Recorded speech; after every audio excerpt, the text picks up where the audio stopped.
ಬನ್ನಿ ನೋಡೋಣ ಯಾರು ಏನಂತ ಮಾಡಿದ್ದಾರೆ, ಅವ್ರ ಹೆಸರೇನು ಅಂತ ನೋಡಿ. ಹರೇ ಕೃಷ್ಣ, ಎಲ್ಲರೂ ಹೇಗಿದ್ದೀರಾ? ಎಲ್ಲರೂ ಚೆನ್ನಾಗಿದ್ದೀರಾ ಅಂತ ನಾನು ಭಾವಿಸ್ತೀನಿ. ಈಗ ರೀಸೆಂಟಾಗಿ ಲಾಸ್ಟ್ ಟೈಮ್ ನಾನೊಂದು ವಿಡಿಯೋ ಮಾಡಿ ಹಾಕಿದ್ದೆ. ನಾನು ಒಂದು ಕ್ವಶ್ಚನ್ ಕೇಳಿದ್ದೆ, ಭಗವದ್ಗೀತೆಯಲ್ಲಿ ಎಷ್ಟು ಅಧ್ಯಾಯಗಳು ಇದೆ ಅಂತ.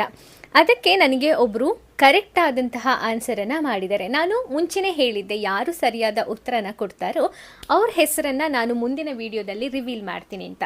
ಸೊ ಬನ್ನಿ ನೋಡೋಣ ಯಾರು ಏನಂತ ಮಾಡಿದ್ದಾರೆ, ಅವ್ರ ಹೆಸರೇನು ಅಂತ ನೋಡಿ. ಇಲ್ಲಿದೆ, ಇವರ ಹೆಸರು ಬಂದು ಡಿ ಸೋಮಶೇಖರ್ ಹೆಗ್ಗಡೆ. ಇವರು 18 ಅಧ್ಯಾಯಗಳು ಬರುತ್ತೆ ಅನ್ನೋದನ್ನು ಸರಿಯಾದ ರೀತಿಯ ಉತ್ತರವನ್ನು ತಿಳಿಸಿದ್ದಾರೆ. ಅಂದರೆ ಭಗವದ್ಗೀತೆಯಲ್ಲಿ ಒಟ್ಟು 18 ಅಧ್ಯಾಯಗಳು ಇದೆ ಅಂತ ಕರೆಕ್ಟಾಗಿ ಹೇಳಿದ್ದಾರೆ.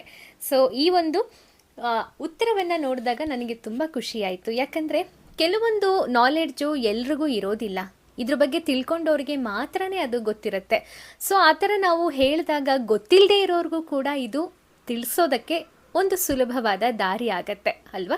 ಸೊ ಇದೇ ರೀತಿ ನಾನು ಕೇಳೋ ಪ್ರತಿ ಪ್ರಶ್ನೆಗೂ ಉತ್ತರ ಕೊಡ್ತಾ ಇರಿ. ಮುಂದಿನ ವಿಡಿಯೋದಲ್ಲಿ ಮತ್ತೆ ಸಿಗ್ತೀನಿ. Thank you.